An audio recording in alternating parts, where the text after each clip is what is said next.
What's up, guys? This is Scoopman5000, and today we are back for another action figure review, and today we're taking a look at the Marvel Legends Deadpool 2 Cable. And I'm very excited to get a timely Marvel Legends release on the channel. It's been very wrestling heavy, and that is obviously my bread and butter. That's my main focus in collecting, but I do love Marvel Legends. For once, I feel on top of a release. Got this Cable nice and early, and he's still on the pegs and everything like that. And these being these kind of X-Men anniversary figures, they come in these beautiful boxes here. So this one's very Deadpool themed. You kind of got like crossing out Sharpie here, and it says Cable, and some writing up here that looks like it was Sharpied in by Deadpool. If you're a mint inbox guy, I think this is going to do you well. And you get a nice round shaped window in the middle there. You're seeing the figure, and I'm pretty sure that's all the accessories you could see. On the side, you got kind of a stylized image of Cable from the movie, and it's the same on the other side. And then on the back, you get that same image. You don't get a read-up for the character. On the top, you just get the Deadpool logo. And then on the bottom, you get your barcode and your warnings. Anyone hunting out there, there's your barcode. And there's not much else to it for the packaging, so let's get to it and crack open Cable.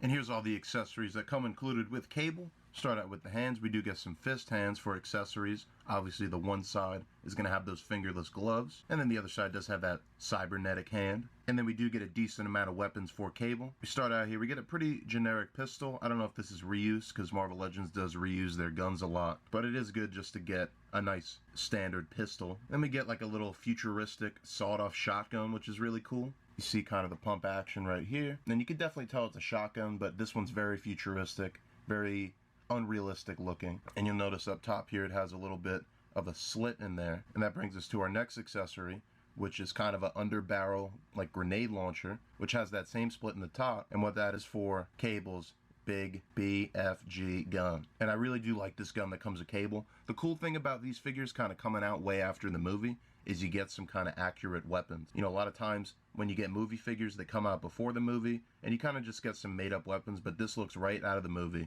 with Cable here. You got a stock here, a little bit of a strap going around it, that's painted in brown and gray, and then the rest of the gun is in all black, but it does have a lot of great detail on it. You get a nice big scope up top, you get kind of the rails going on here for attachments.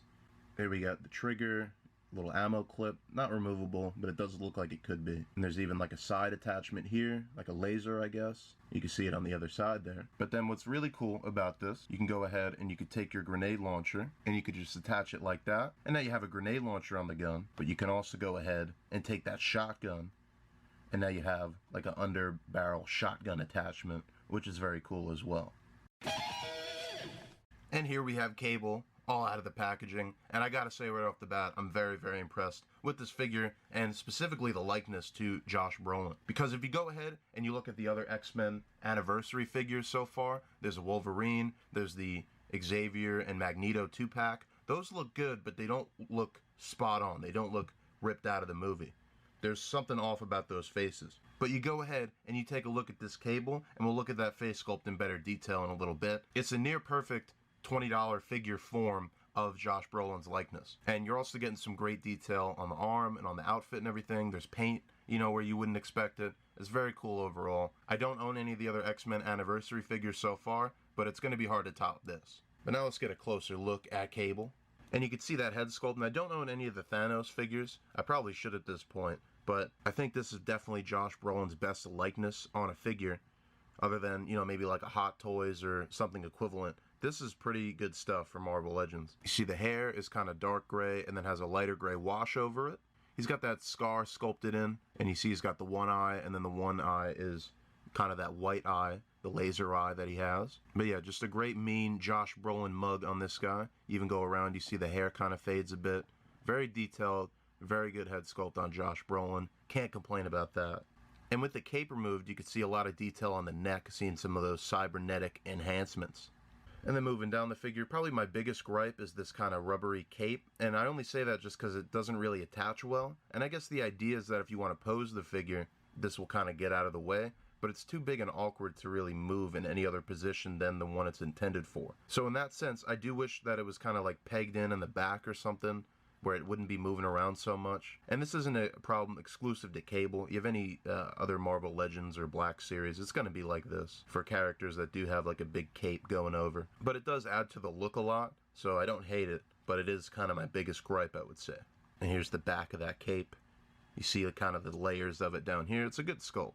And then moving down, he's got the brown t-shirt going underneath here with the tactical vest going over it. And even on the vest, you do get what looks like 3 knives up here, and this one holster in the middle is painted, which is pretty cool. And there's all sorts of sculpted detail in here, the straps and everything like that. Very good looking. And then up top, you do get some kind of shells for his grenade launcher, it looks like. And these are done in a really nice copper color, which you don't really see a lot, a nice metallic color. And then Cable, of course, on the one arm, it's just a regular guy's arm with the fingerless glove. And you move over to the other side, and he's got that cybernetic arm. And this looks really good. I don't remember really getting a good look at it in the movie, but this looks very good. So you got kind of what looks like armor plating on certain parts on top, and then in the bicep, I guess where it'd be more flexible, you just get these kind of machine-like tendons going over, and those are done in a lighter chrome, and it really does look very good. And then even on his metallic hand, he does have the fingerless glove. And you can see more of that vest in the back. And then moving down to the belt, this is also very well detailed, and it has a little bit of paint. You do get what looks like a separate piece in this holster here. I think the holster is for this sawed-off shotgun, but I was having some difficulty kind of even getting it in. It seems very tight. It looks like this one in the back here is for the pistol.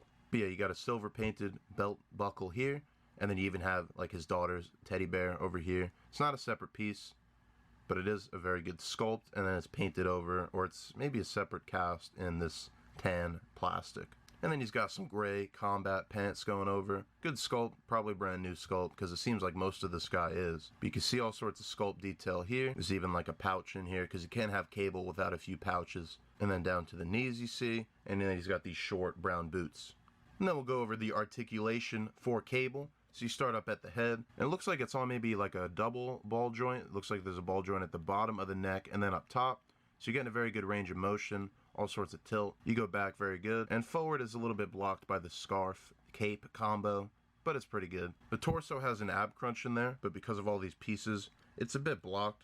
That being said, you're still going forward a bit, and you can get a little bit back as well. Then you have a swivel at the shoulder and a hinge, and you can see kind of the cape acting all weird when you start posing him around. You have a cut at the bicep, double jointed elbow, and then the hand goes up and down because it is a trigger finger, and you do get a rotation, and it's the same articulation all around on this arm. There's a swivel at the waist, again a bit clunky because of all the armor and all the padding and the belts and everything like that. You do get a good split on Cable. You get a cut at the bicep, get a limited double jointed knee because of that pants sculpt. Boot goes back that much, forward that much, and you do have an ankle rocker. And that about does it for Cable. So now let's go ahead and do some comparisons. So here he is with Forge on the regular Bucky cap mold, and then here he is with Wolverine. And you can see that unlike the comic book Cable, which we'll get to, Josh Brolin is like 5'10" or something like that. He's like the same height as Deadpool in the movie. So he does run just a little bit short compared to these comic book characters. And then here he is with some Deadpools, and you can see the same thing. He just runs a little bit shorter than them. And then finally, here's a look at him next to his comic book brother, the most recent Cable figure. And I really do love this Cable. Looks like it came right off the page from Rob Liefeld. Perfect head sculpt, perfect body proportions, everything like that. And you can see how much of a difference that this Cable has from the movie version in terms of height, but you can see how a lot of the design elements do end up carrying over into the movie.